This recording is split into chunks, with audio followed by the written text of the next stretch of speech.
Comienza el Catecismo de la Iglesia Católica, un programa dirigido por el Padre Luis Fernando de Prada.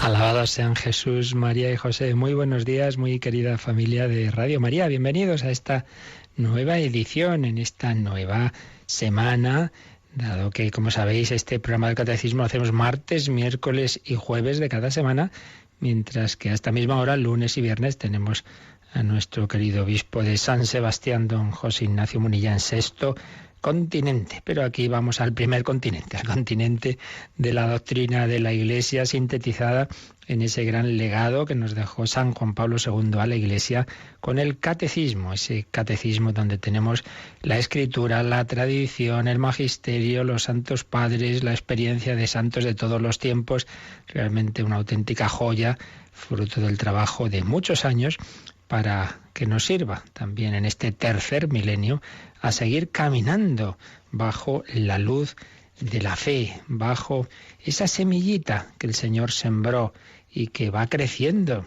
Hoy el Evangelio nos dice Jesús a qué se parece el reino de Dios. Se parece a un grano de mostaza que un hombre toma y siembra en su huerto. Crece, se hace un arbusto y los pájaros anidan en sus ramas. Se parece también a la levadura que una mujer toma y mete en 3 medidas de harina hasta que todo fermenta.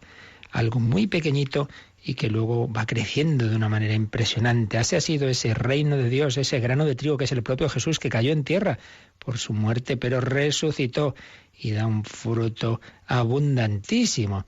Y así las obras de Dios, y así pues también está pasando en su medida y con Radio María, que siendo al principio esa pequeña emisora parroquial en un pueblo de Italia, tenemos ya en 70 naciones en los 5 continentes, pues como una manera también de extender esos granitos de mostaza, de extender ese reino de Dios, granitos de mostaza. De ello hablaba mucho el último y nuevo santo español, don Manuel González. Si la semana pasada hablábamos de ese santo mexicano canonizado por el Papa Francisco, San José Sánchez del Río, en estos días vamos a hablar un poquito de don Manuel, San Manuel González, el obispo de Málaga y de Palencia. Tenemos con nosotros a Mónica Martínez. Buenos días, Mónica. Muy buenos días, padre. Un obispo que, como todo obispo y sacerdote de la Iglesia Católica, habló mucho de la misericordia de Dios, una misericordia de la que se ha tratado este fin de semana en un congreso nacional que, aunque no podíamos retransmitir en directo, pero vamos a ofrecer sus ponencias esta semana, ¿verdad? Así es, y la primera va a ser hoy mismo a las 4 de la tarde. En lugar del compendio del Catecismo, pues el cardenal Cañizares nos ofrecerá esa primera conferencia. Así que esta semana nuestro buen amigo Alfredo Fernández cede su hora del compendio y entonces a las 4 de la tarde vamos a poder escuchar esas 4 ponencias que tuvo este congreso. Hoy la del cardenal Cañizares, mañana don Manuel, también se llama don Manuel González, pero es este sacerdote de Madrid tan bueno, tan experto en liturgia, que tiene con nosotros el programa de la liturgia los sábados por la noche. Pues mañana es la ponencia en que habló de la misericordia divina y la confesión, y luego pues el obispo auxiliar de Barcelona, Taltabul, sobre las obras de misericordia, y unas religiosas hermanas de la Divina Misericordia nos hablarán de Sor Faustina. En fin, esta semana a las 4 podremos aprovecharnos de lo que hubo en ese congreso de la Divina Misericordia. Y nosotros, como os decía, pues en esta primera sección del Catecismo vamos a hablar de don Manuel. Vamos a recordar esa figura, ese sacerdote, ese obispo que fue tan catequista, tan enamorado de Jesús, Eucaristía. Ojalá también nosotros no pase un día, si nuestras posibilidades físicas así lo permiten, sin ir a la iglesia, sin ir a un sagrario, sin ponernos delante del Señor. Pues así se lo pedimos hoy a nuestro Señor Jesucristo por medio de María y por medio de intercesión de San Manuel González.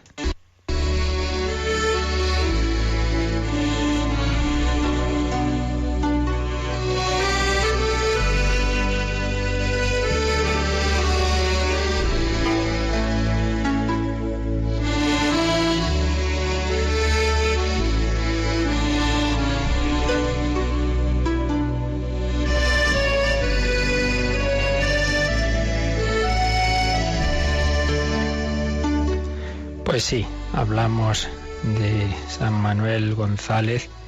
Manuel nació en Sevilla, en el seno de una familia humilde y muy cristiana. Su padre Martín González Lara fue carpintero y su madre Antonia García se ocupaba de la familia, del hogar. Eran 5 hijos. Ingresó en el Colegio San Miguel de Sevilla. Ahí se formaban los niños del coro de la Giralda y antes de los 10 años era uno de los 6. Hemos oído y quizá visto a esos 6 de la Catedral de Sevilla, esos niños que bailan y cantan ante el Santísimo Sacramento en las grandes solemnidades como el Corpus y la Inmaculada. Sintió desde muy pequeño la vocación sacerdotal, seminarista menor a los 12 años, gran estudiante, siempre sacaba sobresaliente y fueron 15 años al final de estudios hasta llegar al doctorado en teología y la licenciatura en Derecho Canónico. Fue ordenado sacerdote por otro santo, de momento beato, el cardenal Spínola, en 1901. Celebró su primera misa en la iglesia de la Santísima Trinidad consagrada a María Auxiliadora, a la que siempre se encomendó como medianera. Su primer cargo fue como capellán de la residencia de ancianos de las Hermanitas de los Pobres de Sevilla. Pero momento decisivo, en la vida de los santos siempre hay algunos momentos clave, en nuestras vidas también, al menos en el plan de Dios. Y fue cuando en 1902 el arzobispo de Sevilla le envió a predicar una misión a un pueblo, Palomares del Río. Se dirigió a la iglesia y la encontró sucia, abandonada, al sagrario de cualquier manera, y tuvo ahí una especie de experiencia mística. Se sintió como que, vamos a ver cómo lo cuenta él mismo. Fuime derecho al sagrario.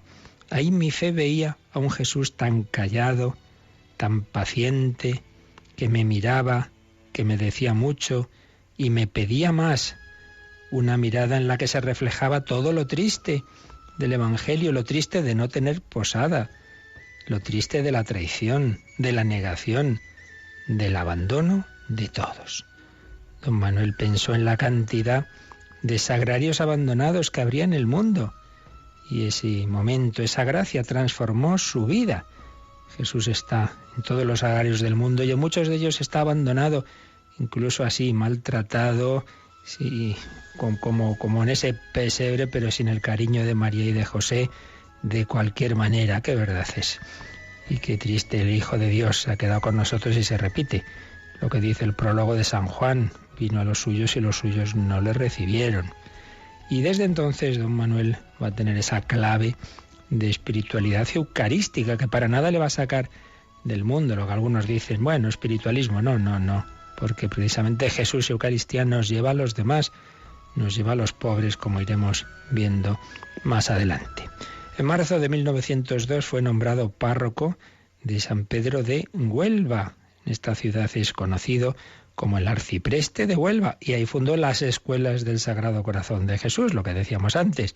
Esa fe eucarística no solo no le apartó de las obras temporales, por así decir, necesarias en este mundo, sino todo lo contrario, escuelas del Sagrado Corazón de Jesús que funda junto con el abogado y maestro Manuel Siurot. Estuvo 11 años allí, hasta que fue preconizado obispo auxiliar de Málaga en diciembre de 1915, designado por el Papa Benedicto XV, y al morir el obispo residencial, designado primero administrador apostólico y después obispo ya residencial de esa misma diócesis malagueña. Como decía, en él se unen claramente ese amor a la Eucaristía y a los pobres. Publicaba don Ignacio Font un artículo sobre ese amor de don Manuel a Jesús, Eucaristía, y a Jesús en los pobres.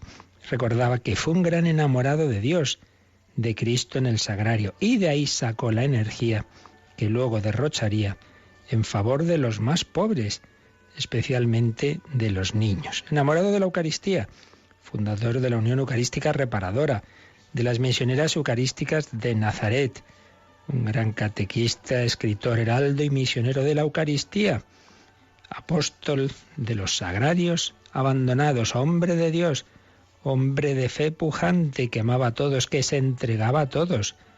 Don Manuel mostró siempre entrañas caritativas y misericordiosas hacia sus hermanos los hombres.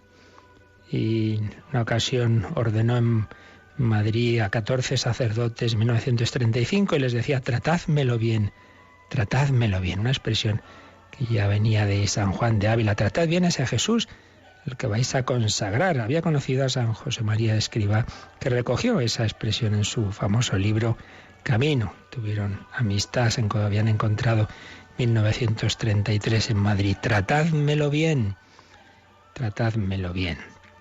Una vez don Manuel preguntaba a unos chiquillos por qué convenía comulgar a menudo. Estos levantaban la mano y iban dando su opinión. Y al final un gitanillo polvoriento, con la cara llena de churretes, dio una respuesta admirable en su andaluz: Señor, porque para quererlo hay que rozarlo. Hay que rozar al Señor, claro que sí, para quererlo, tratar a Jesús. Pero ese trato con Jesús y Eucaristía, como decíamos, le llevaba igualmente a los pobres. ¿Sabéis cómo festejó su nombramiento como obispo de Málaga? Ofreció un banquete a los niños más pobres, en vez de las autoridades, a las cuales puso a servir con los sacerdotes y seminaristas a más de 3.000 niños. Y ante el desbordamiento del río Guadalmina, el santo prelado se lanzó a la calle a pedir limosna personalmente. Ya en Huelva, como párroco de San Pedro, había promovido las escuelas católicas, muy grandes y de balde para los niños pobres, decía. Y ante la hambruna que asoló la ciudad en 1913, ordenó que en todas las escuelas se dieran vales a los niños en cuyas casas se pasara hambre. Organizó peticiones de ayuda en las calles, que él mismo dirigió acompañado de feligreses. Ayudó y acompañó en su sufrimiento a las familias de los barrios más desfavorecidos. Así que, bueno, esto y muchísimo más podríamos contar. La Eucaristía le llevó al amor a los pobres y a tener fortaleza en los momentos difíciles que se avecinaban en España, de los cuales ya seguiremos hablando mañana. Pues vamos a pedir a este gran santo que nos ayude, que aumente nuestra fe en Jesús y Eucaristía y nuestra caridad hacia aquellos en los que Él está misteriosamente presente.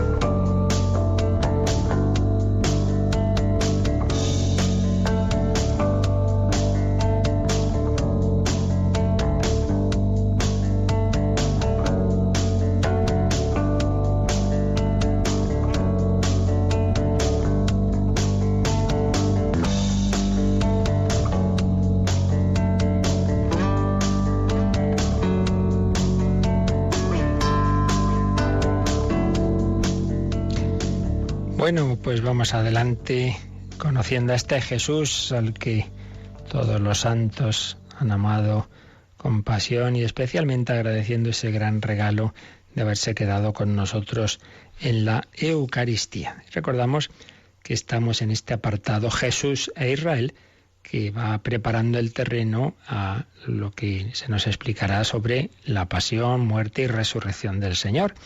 Pero estamos viendo cómo esa pasión en el nivel, digamos, de los hechos históricos, a nivel humano, pues fue consecuencia de esa oposición que Jesús fue encontrando en muchos de los dirigentes de su pueblo, sobre todo en torno a tres temas. La ley, les parecía que Jesús estaba cambiando la ley, ya vimos que no la cambia, sino que la lleva a plenitud, hace ver que esa ley de Dios hay que cumplirla desde lo hondo, desde el corazón, no meramente un cumplimiento externo. Segundo, vimos Jesús y el templo. No, Jesús no había dicho hay que destruir el templo, no, lo que había dicho al revés.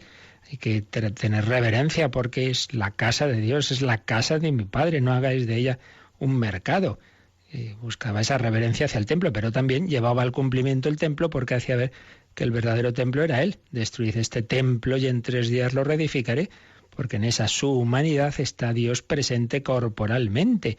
Es una persona divina que ha asumido una naturaleza humana. Ese es el templo definitivo al que debemos acudir, en al que debemos unirnos, y lo hacemos a través del bautismo y los demás sacramentos, y también nos convertimos nosotros en templos de la Santísima Trinidad, el templo. Y en tercer lugar, que en el fondo es el motivo definitivo de rechazo de Jesús por las autoridades del pueblo judío, es que se ponía en el nivel de Dios, claro. Y por eso el apartado tercero que nos va a explicar ahora el Catecismo a partir del 587 es Jesús y la fe de Israel en el Dios único y salvador. Los dos temas anteriores al final se reconducen a este, porque Jesús decía respecto de la ley, se os dijo no matarás, pero yo os digo, ¿y quién es usted para ponerse a ese nivel del Yahvé que había dado los mandamientos en el Sinaí? De nuevo, pues vemos este tema, como Jesús hablaba con esa autoridad divina. Y el templo, aquí hay uno que es más que el templo, aquí hay uno que es más que el sábado. El templo es la casa de Dios, el sábado es el día de Dios, que puede ser más que el templo y el sábado, solo Dios. Por eso, lo que hemos visto en estos días anteriores, al final nos lleva a este conflicto. ¿Cómo puede un hombre ponerse al nivel de Dios? Es el escándalo de la encarnación. ¿Por qué no va a poder Dios no simplemente manifestarse simbólicamente en una zarza o en esas otras formas de teofanía como en el Antiguo Testamento, sino hacerse realmente hombre? Porque no va a poder visitar a esos hombres a los que Él ha creado para invitarles a su amistad, porque no va a poder compartir su misma naturaleza. Ese es el escándalo, esa es la pretensión cristiana, pero claro que Jesús lo fue manifestando y revelando y demostrando, porque si no me creéis a mí, creed a las obras. ¿Cómo puede éste perdonar pecados? Pues ¿qué es más fácil decir? Levántate y anda, o tus pecados quedan perdonados. Pues para que veáis que el Hijo del Hombre puede perdonar pecados, a ti te lo digo, levántate y anda. Bien, pues esto es lo que se nos va a desarrollar en este apartado. Jesús y la fe de Israel en el Dios único y salvador. Hay un único Dios, sí. Jesús no va contra el monoteísmo, pero ese Dios es familia, ese Dios es Trinidad, Padre, Hijo y Espíritu Santo. Y Él es el Hijo hecho carne. Bueno, pues vamos a ver cómo nos va explicando esta oposición, esta dialéctica que Jesús fue viviendo sobre todo los últimos meses de su vida pública, que al final llevaron a la condena del Sanedrín, este blasfema, porque se pone a ese nivel de Dios. Leemos pues a partir del 587, vamos con el Mónica. Si la ley y el templo de Jerusalén pudieron ser ocasión de contradicción entre Jesús y las autoridades religiosas de Israel, la razón está en que Jesús, para la redención de los pecados, obra divina por excelencia, acepta ser verdadera piedra de escándalo para aquellas autoridades. Si la ley y el templo pudieron ser ocasión de contradicción, nos pone esta palabra entre comillas el Catecismo citando Lucas 2:34. ¿A qué se refiere esto? Pues recordaréis cuando la Virgen y San José hacen esa presentación del niño en el templo, se presenta a Simeón. El Espíritu Santo le ilumina y le indica que ese es el Mesías que él llevaba toda la vida esperando. Y entonces, movido por el Espíritu Santo, con el niño Jesús en sus brazos, le dice a la Virgen María que este será signo de contradicción, que los hombres se van a dividir ante él, que unos van a estar a favor y otros van a estar en contra, que va a haber lucha, va a ser una bandera discutida, y en esa lucha, por cierto, una espada traspasará tu alma. Decía San Juan Pablo II que esta escena era la segunda anunciación. La primera fue la anunciación del ángel Gabriel. Será grande, hijo del Altísimo, el Señor Dios le dará el trono de David su padre, su reino no tendrá fin. Bueno, palabras todas muy bellas, muy gloriosas, sí, pero venía la segunda anunciación, que ya no lo hace un ángel, sino que lo hace un anciano, y en la que se habla de que todo eso va a ser a través del sufrimiento. Dice que no va a ser un Mesías aceptado pacíficamente por todo el mundo, no. Y que además ese sufrimiento y esa lucha va a tener a María por medio. Una espada de dolor traspasará tu alma. Signo de contradicción.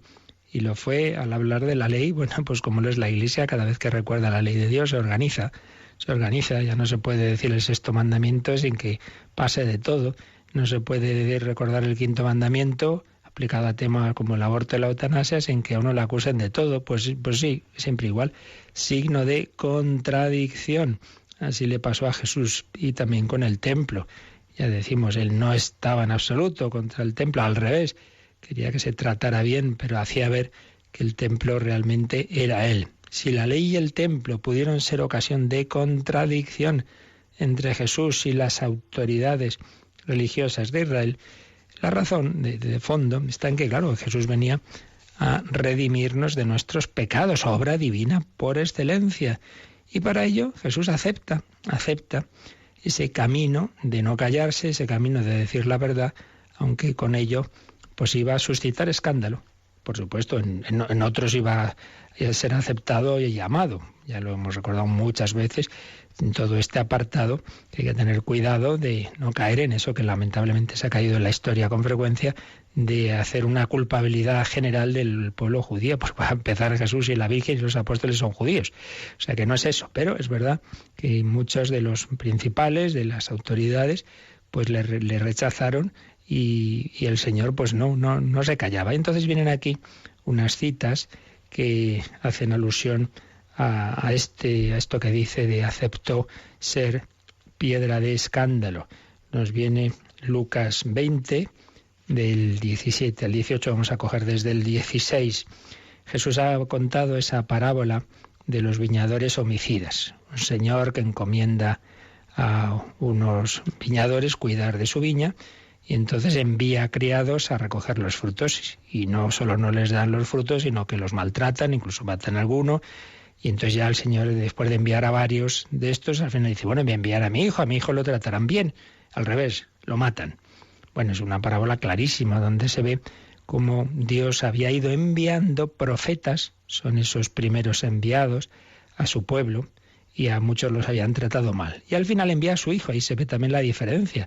Una cosa es que Dios envía hombres, profetas, y otra cosa es que envía a su hijo. No es un profeta más, el Mesías no es un hombre más, es su hijo eterno. Envía a su hijo y lo matan. Lo matan, dice, fuera de la ciudad. Es también pues una alusión a la crucifixión de Cristo, fuera del límite exacto de Jerusalén. ¿Qué hará este señor con esos homicidas? Les pregunta. Y entonces los mismos que le escuchan responden, volverá, acabará con aquellos viñadores y arrendará la viña a otros. Cuando ellos oyeron esto, dijeron, no lo quiera Dios.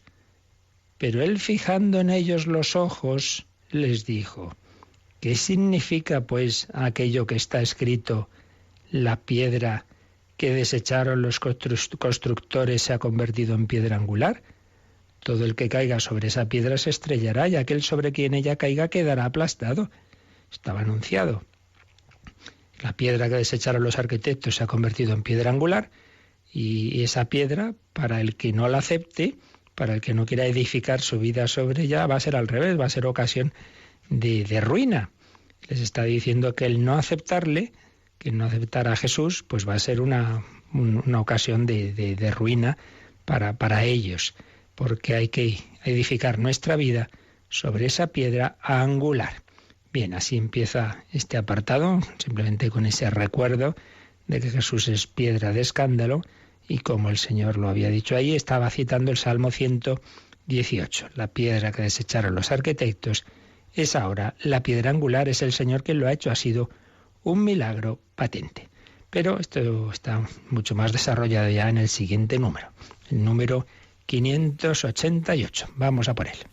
Jesús escandalizó a los fariseos comiendo con los publicanos y los pecadores, tan familiarmente como con ellos mismos, contra algunos de los que se tenían por justos y despreciaban a los demás. Jesús afirmó, no he venido a llamar a conversión a justos, sino a pecadores. Fue más lejos todavía al proclamar frente a los fariseos que, siendo el pecado una realidad universal, los que pretenden no tener necesidad de salvación se ciegan con respecto a sí mismos. Bueno, aquí ya tenemos un montón de citas en las que va saliendo pues esas diatribas, esas discusiones, esa oposición que Jesús fue teniendo por diversos motivos. Jesús escandalizó a los fariseos, dice, comiendo con los publicanos y los pecadores tan familiarmente como con ellos mismos, porque el Señor aparece varias veces que era invitado por fariseos, que era invitado por gente importante, pero otras veces comía con lo que ellos consideraban la mala gente, los pecadores públicos, etcétera, y los escandalizaba, porque claro, comer no solamente es comer, es como compartir la intimidad, estos son mis amigos, ¿verdad? Bueno, entonces viene aquí esta cita, en primer lugar, de Lucas 5:30, leemos el contexto, y es cuando el Señor ha llamado al publicano Mateo, o Leví, que era un publicano, y los publicanos ya por su propia profesión, pues ya se sabía que eran por un lado colaboracionistas de los romanos, pero además pues que ganaban bastante a costa de muchas veces cobrar demasiados impuestos, eran gente muy odiada, y es verdad, pues era una profesión de gente generalmente muy apegada al dinero y ladrones, era gente, pues digamos eso, pecadores públicos. Bueno, pues precisamente a uno de ellos llama al Señor a que le siga, y entonces está tan contento que organiza una comida, claro, con sus amigotes, y por eso pues está ahí Jesús con ellos y los apóstoles. Entonces Leví le ofreció un gran banquete en su casa, al que asistía gran número de publicanos y otros más que estaban a la mesa con ellos. Los fariseos y los escribas murmuraban y decían a los discípulos: ¿por qué coméis y bebéis con los publicanos y pecadores? Entonces Jesús lo oyó y les contestó: no necesitan médico los sanos, sino los enfermos. No he venido a llamar a los justos, sino a los pecadores, para que se conviertan. Se escandalizaban porque Jesús comía con los pecadores, pero es que precisamente, qué frase tan bella y que debemos tener bien grabadita en nuestra vida, para nosotros mismos interiormente y para el trato con los demás. Quiero decir, muchas veces nos vemos mal, ahí como viene a la iglesia, si soy un pecador, si estoy en pecado, pues recuerda, pues por eso tienes que ir a la iglesia, porque Jesús es el médico. Uno va al médico si está enfermo, no va cuando está muy sano a decir buenos días, no, pues vamos a ir enfermos. Jesús es el médico que nos quiere sanar, no necesitan médico los sanos, sino los enfermos. Pues no he venido a llamar a los justos, sino a los pecadores para que se conviertan. Por tanto, en primer lugar, no nos apartemos del Señor por vernos mal, sino al revés. Pero en segundo lugar, no tengamos esas actitudes de, bueno, yo con esos no me trato, esa mala gente, oiga, precisamente hay que ir a por la mala gente. El Señor ha venido a por nosotros y la Iglesia tiene que estar en salida, ir a esas periferias existenciales, ir a los más alejados. No, aquí nos quedamos los ya buenecitos en estos grupos estufa, en torno a la mesa camilla, aquí nos queremos mucho y los demás allá ellos. Hombre, no puede ser. Pues bien, este escándalo ya se daba cuando veían los fariseos comer a Jesús con esos publicanos y pecadores, tan familiarmente, dice, como con ellos mismos. Entonces, bueno, pues hay varias citas que nos hablan de esas invitaciones de Jesús. Por ejemplo, Lucas 7:36, un fariseo le invitó, y es cuando, recordáis, entra una mujer pecadora pública a la casa donde está Jesús comiendo, y entonces se pone a regarle los pies con sus propias lágrimas, a secárselas con sus cabellos, y de nuevo pues el fariseo pensando mal, si supiera quién es esa mujer, qué clase de mujer es, que es una pecadora. Y es cuando Jesús dice la parábola tan bonita de uno que tenía 2 deudores, a uno le perdona 50, a otros 500. ¿Quién de ellos le amará más? Pues supongo que aquel al que le perdonó más. Bueno, pues mira, esta mujer me ama mucho porque se le ha perdonado mucho.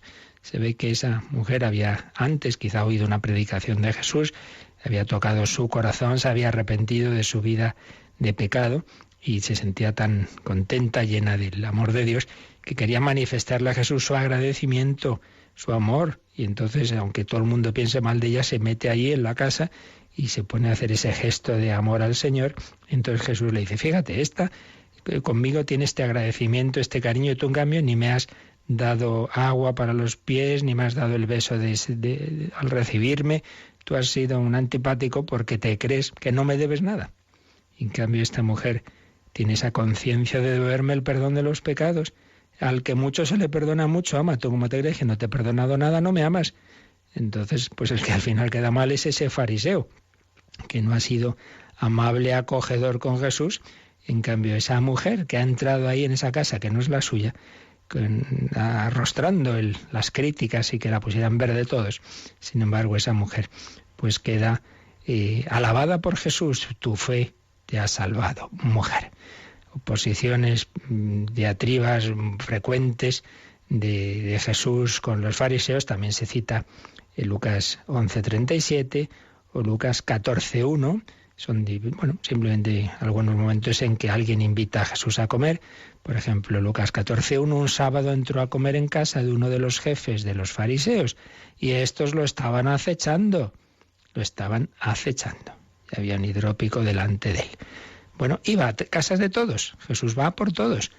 Pero los fariseos, al menos muchos de ellos, se escandalizaban de esa actitud de Jesús con los pecadores. Bueno, pues vamos a darle gracias nosotros al Señor de que ha venido a por cada uno de nosotros, de que quiere curarnos, de que quiere sanarnos, de que Él tiene ese amor tan grande, que es el médico de las almas y que ha arrostrado pues esas críticas, esa oposición, eso que muchas veces nos cuesta, que hablan mal de mí, que me han malinterpretado, que me han calumniado. Hijo, no harás nunca nada importante en la vida si estás siempre pendiente de lo que piensan de ti. Desde luego el Señor no hubiera hecho nada, porque es que cualquier cosa, pues eso, enseguida se generaba el lío. Nosotros vamos a buscar a Cristo, vamos a buscar su rostro, vamos a pedirle que nuestra vida sea esa búsqueda del rostro de Cristo. Que brille tu rostro, Señor. A ti te queremos amar, a ti te queremos agradecer que eres nuestro Salvador.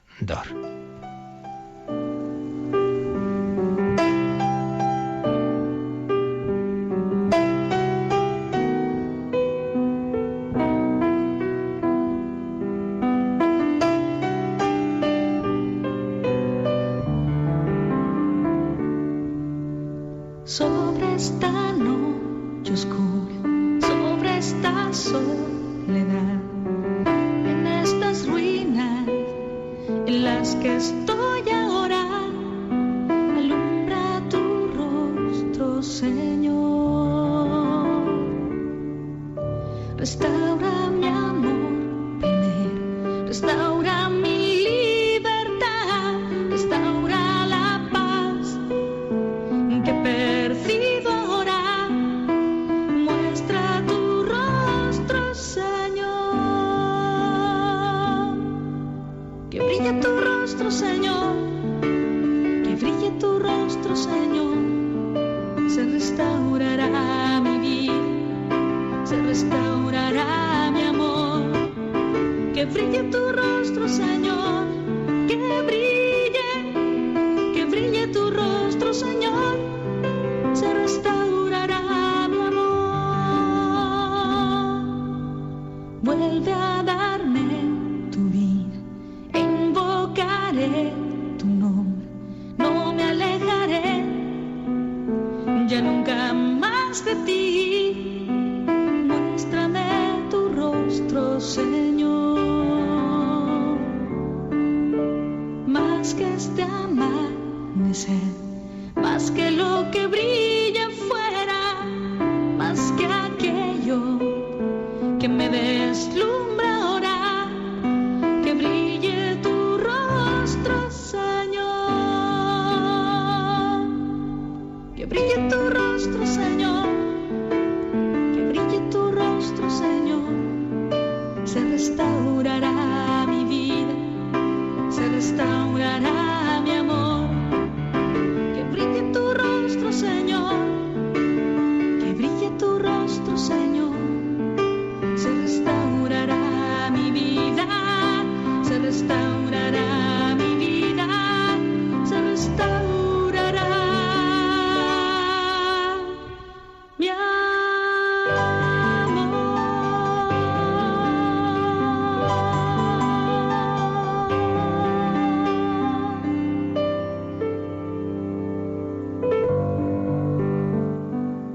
Están escuchando el Catecismo de la Iglesia Católica con el Padre Luis Fernando de Prada. Se restaurará mi vida porque Jesús ha venido por cada uno de nosotros y no le importó encontrar esa oposición. Al revés, ya contaba con ello, pero vale la pena una sola alma, esa oveja perdida por la que deja a las demás y va a buscarla. Jesús iba a buscar a esa pecadora que lloraba a sus pies, aunque ese fariseo estuviera murmurando en su interior. Jesús escandalizó a los fariseos comiendo con los publicanos y los pecadores, tan familiarmente como con ellos mismos, nos ha dicho esta primera frase del 588 y sigue. Contra algunos de los que se tenían por justos y despreciaban a los demás, si empezaba el relato de Lucas 18:9 de la parábola del fariseo y el publicano, que oíamos el otro día, el fariseo y el publicano, algunos de los que se tenían por justos y despreciaban a los demás. Cuando uno ya se cree muy bueno, su oración no es una auténtica oración de petición, no se dice en serio, Señor, sálvame, perdóname, no, si uno ya se cree bueno, no tiene que pedir salvación, no, ya estoy salvado. Y por otro lado, despreciar a los demás, te doy gracias porque yo rezo, yo ayuno, yo hago obras de caridad, cada uno, claro, hay que coger su punto fuerte, ¿verdad? Hay quien a lo mejor dice, no, mira, yo cumplo, yo voy a misa, yo rezo y tal. Otro, en cambio, dirá, bueno, yo a lo mejor no voy a misa, pero soy muy solidario, yo soy muy buena persona, yo hago esto. En el fondo es que uno se apoya en una parte de las cosas que hace, aquellas que le es más fácil, las demás pues mejor se olvida de ellas, ¿verdad? Y luego a despreciar a los demás. Yo sí, yo no soy como esos que se dan golpes de pecho en la iglesia, pero luego son unos egoístas. Ah, tú no eres egoísta, claro, tú eres un santo, ¿verdad? Así nos pasa. Pero otro al revés, ¿no? Pues yo sí que voy a la iglesia y mira esos que no la pisan y tal, bueno. No podemos juzgar a nadie, no podemos creernos mejores que nadie y mucho menos pensar que no necesitamos ser perdonados y salvados. Todos somos pecadores necesitados de salvación. Pero Jesús se dirigía esa palabra a aquellos que se tenían por justos y despreciaban a los demás. Y a propósito de esto, el Catecismo pone 3 citas. Una, la parábola del fariseo publicano, Lucas 18:9, pero también Juan 7:49. Juan 7:49, donde nos encontramos. El Evangelio de San Juan es donde aparecen más claras esas discusiones más profundas, ¿no?, entre Jesús y pues muchos de esos dirigentes o sabios, entre comillas, judíos. Bueno, pues nos encontramos en un momento en que hay mucha gente del pueblo está creyendo en Jesús. Entonces dicen algunas de esas autoridades, ¿acaso alguien entre los jefes o entre los fariseos ha creído en él? Pero esa plebe que no conoce la ley son unos malditos. Fijaos qué desprecio, esa plebe. Gente importante, nosotros no creemos en el hombre, nadie de los jefes, nadie de los fariseos más sabios ha creído en Jesús, dicen aquí. Pero esa plebe que no conoce la ley son unos malditos. Como cuando se desprecia a la gente sencilla que va a las procesiones o que va a su Cristo, a la Virgen, esos malditos, esos ignorantes, esas beatas. Pues es un poco la actitud que aparece aquí. Esa plebe que no conoce la ley son unos malditos. Y otra cita, Juan 9:34, es un capítulo impresionante que vale la pena leer entero con calma. Es la curación del ciego de nacimiento. Es donde vemos que cuando uno no quiere creer, pues lo que precisamente dice la sabiduría popular, que aparece clarísimo aquí, no hay peor ciego que el que no quiere ver. Jesús cura a un ciego de nacimiento, el ciego al ver que es Jesús quien le ha curado cree en él, y en cambio dice, no puede ser, este hombre no puede venir de Dios. Dice, mire, yo lo que sé es que antes no veía y ahora veo. Déjense ustedes de teorías. Pues no hay manera. Pues esto no puede ser, pues no podrá ser, pero lo ha curado. Pues será que viene de Dios, ¿no? Porque nunca se ha oído decir que un hombre curara a un ciego de nacimiento, dice este ciego. Pues bien, aparece ahí en Juan 9:34, que cuando este ciego le dice a las autoridades, miren, yo no sé cosas de la ley, yo no sé, pero yo lo que sé es que este me ha curado. Será que viene de Dios, ¿no? Porque nunca se ha oído que Dios escucha a los pecadores, como están ustedes diciendo que este es un pecador. Entonces, ¿qué le dicen? Respondieronle ellos, has nacido enteramente empecatado y tú nos vas a dar lecciones, y lo arrojaron fuera. Es tremendo. Este hombre lo único que hace es dar testimonio de lo que le ha ocurrido y decir, hombre, mire, yo lo que sé es que Jesús me ha curado. Y hombre, digo yo que si me ha curado será con el poder de Dios, no será tan malo como ustedes están diciendo, ¿no? Y entonces con este desprecio, naciste enteramente empecatado. Está esa idea de que si uno ha nacido con una enfermedad y concretamente o con esta discapacidad tan seria, ¿verdad?, de la ceguera, pues esa idea popular que había y que por desgracia sigue habiendo, que es un castigo de Dios. Entonces, como es consecuencia de un pecado, naciste enteramente empecatado. Y a medida que culpa tiene el pobre de haber nacido sin vista, pero estaba esa idea. Entonces tú que naces empecatado nos vas a dar lecciones. Y lo arrojaron fuera, lo echaron, lo excomulgaron. Fijaos qué división, qué contradicción. El ciego que ve y que cree en Jesús, y en cambio estos fariseos que rechazan creer en él. contra algunos de los que se tenían por justos y despreciaban a los demás, Jesús afirmó: no he venido a llamar a conversión a justos, sino a pecadores. Y aquí la cita es de Lucas 5:32, bueno, ya lo leíamos antes. Más aún, fue más lejos todavía al proclamar frente a los fariseos que, siendo el pecado una realidad universal, los que pretenden no tener necesidad de salvación se ciegan con respecto a sí mismos. Entonces la cita es Juan 9, 40-41, que es precisamente el final de esta escena de la curación del ciego de nacimiento. Porque dice así: oyeron esto algunos de los fariseos que estaban con él y le dijeron: ¿es que también nosotros somos ciegos? Jesús les contestó: si fuerais ciegos, no tendríais pecado. Mas como decís que veis, vuestro pecado permanece.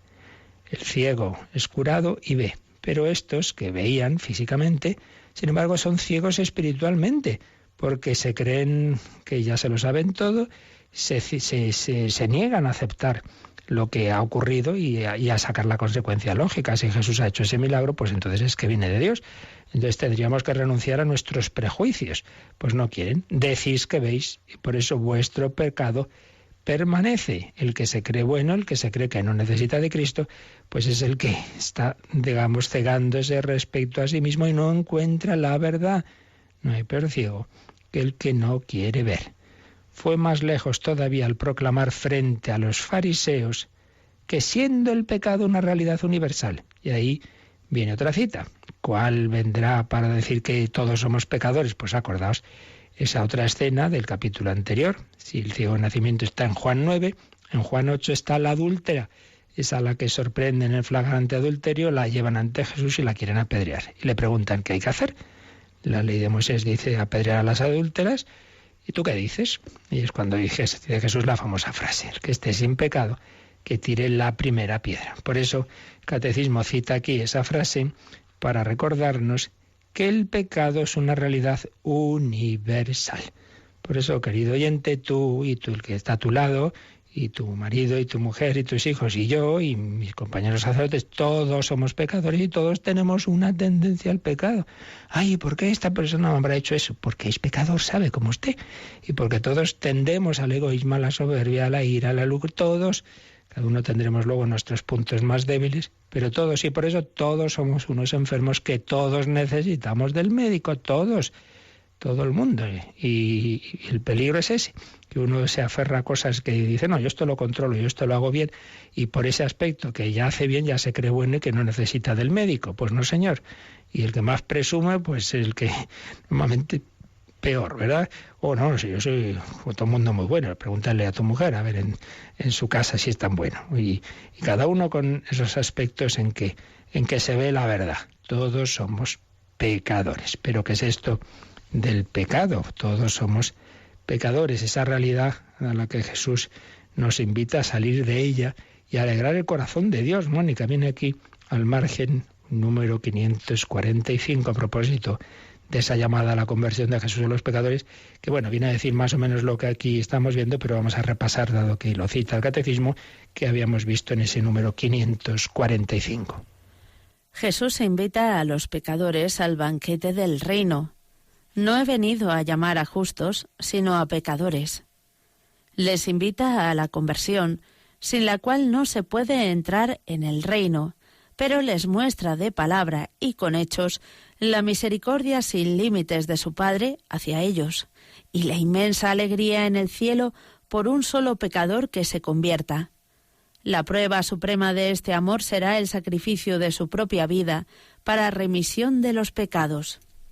Número precioso que añade a este aspecto que estamos viendo aquí, de que Jesús invita a los pecadores porque no ha venido a llamar a justos sino a pecadores. Añade esa alegría en el cielo por un pecador que se convierta, y sobre todo esa última frase, la prueba suprema de este amor de Jesús, este amor que nos tiene a todos, que nos tiene pues a nosotros tal como somos pecadores. La prueba suprema será el sacrificio de su propia vida para remisión de los pecados. No nos olvidemos de que cuando el ángel le dice a San José: tú le pondrás por nombre Jesús. Dice, porque ha venido a salvar al pueblo de sus pecados. Jesús, Yahvé, salva, Salvador. ¿Salvador de qué? Pues ante todo eso, del pecado, de lo que yo no puedo librarme por mí mismo. Necesito ser salvado. Y terminamos leyendo una cita que viene aquí en este número 588, cuando hemos dicho lo de que el que esté sin pecado tira la primera piedra, pero están en esas discusiones y aparecen unos versículos que aquí vienen citados, Juan 8, 33 a 36, que vale la pena también leer. Ellos le respondieron, nosotros somos descendientes, bueno, no es exactamente el momento ese de la adúltera, pero está en ese contexto. Nosotros somos descendientes de Abraham y jamás hemos sido esclavos de nadie. ¿Cómo dices tú eso de seréis libres? Jesús les contestó, de verdad os aseguro, todo el que comete el pecado es esclavo del pecado. Todo el que comete el pecado es esclavo del pecado.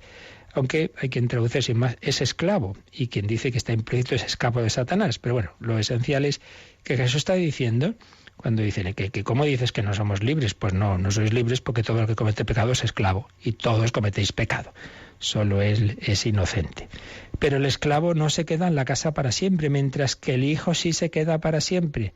Pues si el Hijo os hace libres, libres seréis realmente. La verdad os hace libres. Solamente la verdad que es Cristo nos libera de la esclavitud que todos tenemos. Repito, tú y tu amigo y tu compañero y tu familiar y yo y todos somos por nosotros mismos somos esclavos del pecado. Yo no consigo liberarme de mi soberbia. Voy a hacer propósitos para no ser soberbio. Pues sí, haz todos los propósitos que quieras. Sin la gracia de Cristo no lo vas a conseguir. Necesitamos ser liberados, salvados. Como esa mujer que llevaba 18 años encorvada, no podía mirar al cielo, solo miraba a la tierra. Es un símbolo, dice San Agustín, del hombre que solo mira lo terreno, que vive para el placer, el poder, el poseer, y es liberado por Cristo y puede mirar hacia arriba, levantar la cabeza, alabar a Dios, pensar en los demás, pero porque Cristo la curó. Cristo nos quiere curar a todos, salvar a todos, y eso suscita oposición. Va encaminándose a esa pasión, a ese ofrecer la vida por todos. Y es lo que estamos viendo en estos números que nos van explicando ese ambiente que se iba generando y que en ese nivel humano de las circunstancias históricas es el que explica esa pasión que vamos a ver ya un poquito más adelante, pero que tiene estos momentos previos, estas discusiones, por unas cosas o por otras, pero que al final se resumen en que el Hijo de Dios hecho hombre viene a salvarnos, y eso pues no todos lo aceptaban, ni mucho menos. Bueno, pues damos gracias al Señor, le pedimos que nos cure, que nos salve, que nos perdone, que sea nuestro Salvador, que queremos dejarnos salvar por Él, por ese amor tan grande que nos ha tenido. Como siempre, pues un momento para reflexionar y también para consultas, para llamadas, para correos, sobre todo esto o cualquier otro tema que queráis consultar.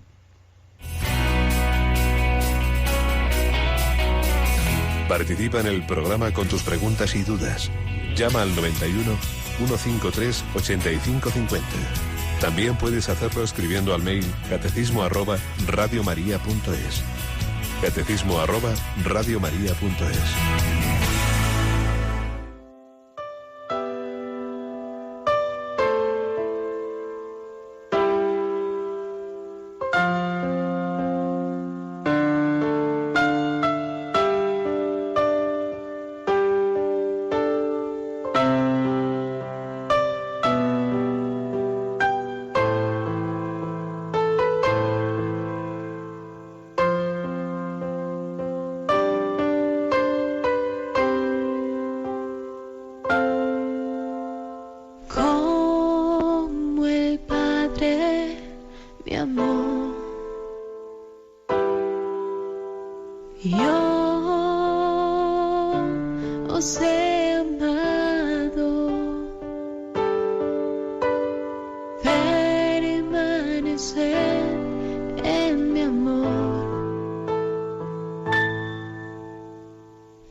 Y con os amar. Compartiréis con alegría el don de la fraternidad.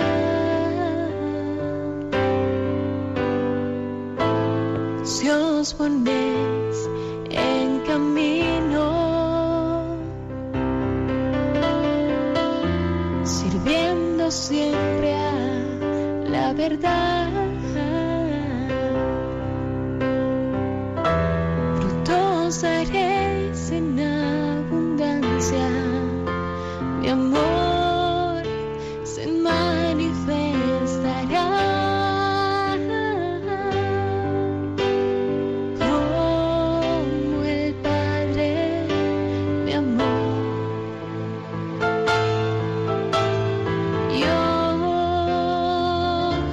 os he amado.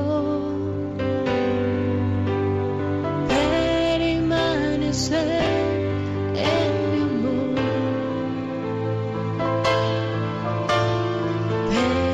Permanecer en mi amor.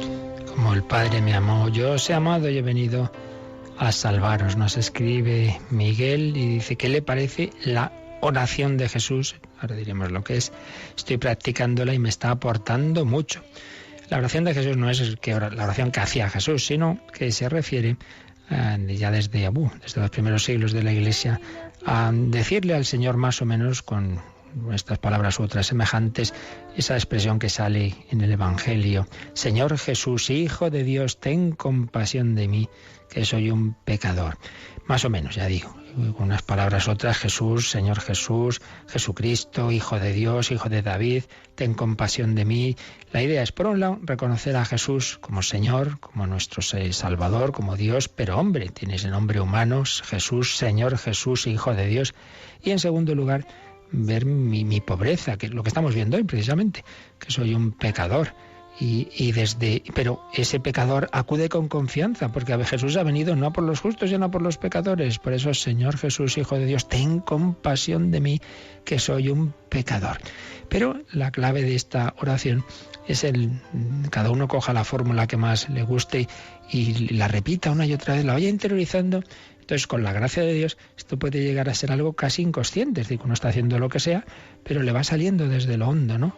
Jesús, Hijo de Dios, ten compasión de mí. Y entonces se va acercando a ese ideal de la oración constante que dice San Pablo, orad en toda ocasión. Es algo que sobre todo en la espiritualidad oriental está desarrollada, está esa obra del peregrino ruso. Pues sí, acudir al Señor y invocarle con humildad y con confianza, muy aconsejables. Jesús, Señor Jesús, Hijo de Dios, ten compasión de mí, que soy un pecador. Y como se nos oye cada vez más en más sitios y a través de nuestra página web se puede ir en directo, pues teníamos también un mensaje que recibimos desde Escocia, de Alejo. Bueno, muchísimas cosas que no podemos aquí responder a todas ahora, pero una que tiene que ver con lo que estamos viendo ahora. Claro, él vive en ese contexto en que los católicos son minoría. Entonces, pues habla de si los católicos, pues decimos que no, que en la diferencia de ese mundo protestante, en que simplemente hay que creer en Jesús, y entonces uno ya se salva.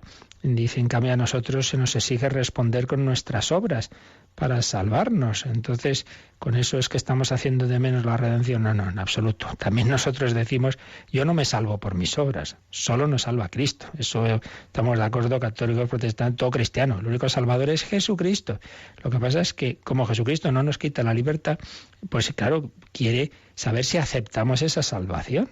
Claro, porque Él no es, oye, quieras o no, pues te vienes conmigo. Porque entonces el cielo sería un campo de concentración. El Señor no ofrece la salvación a todos, pero uno tiene que al menos decirse, oye, gracias, la acepto, ¿no? Y entonces no es un mero confiar, sino asumir esa gracia que Cristo nos da. Y esa gracia nos va transformando y se convierte en obras. Lo que dice San Pablo. San Pablo habla de la fe activa por la caridad.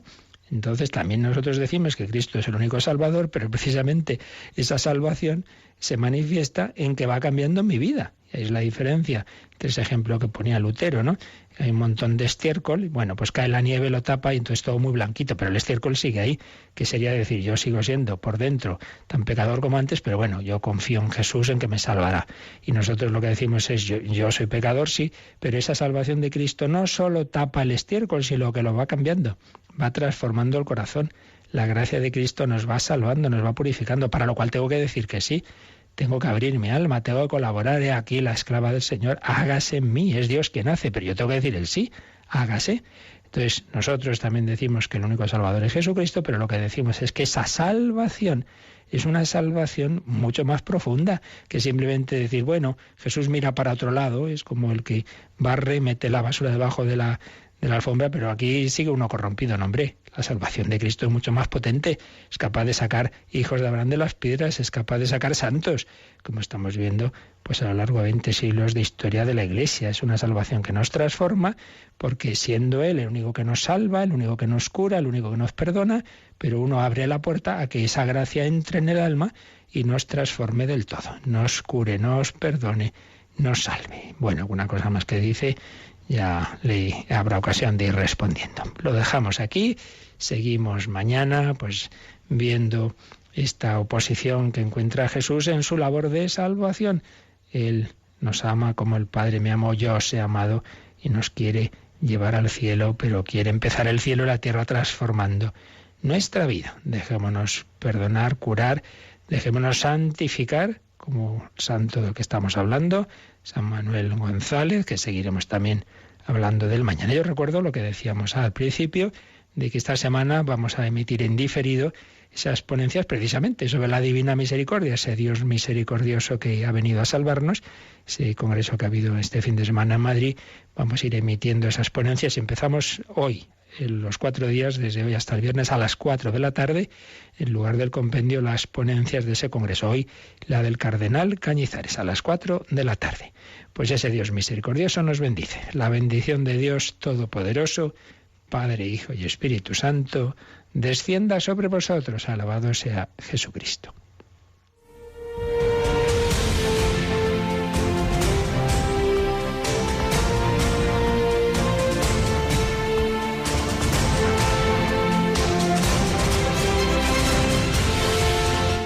Han escuchado en Radio María el Catecismo de la Iglesia Católica, un programa dirigido por el Padre Luis Fernando de Prada.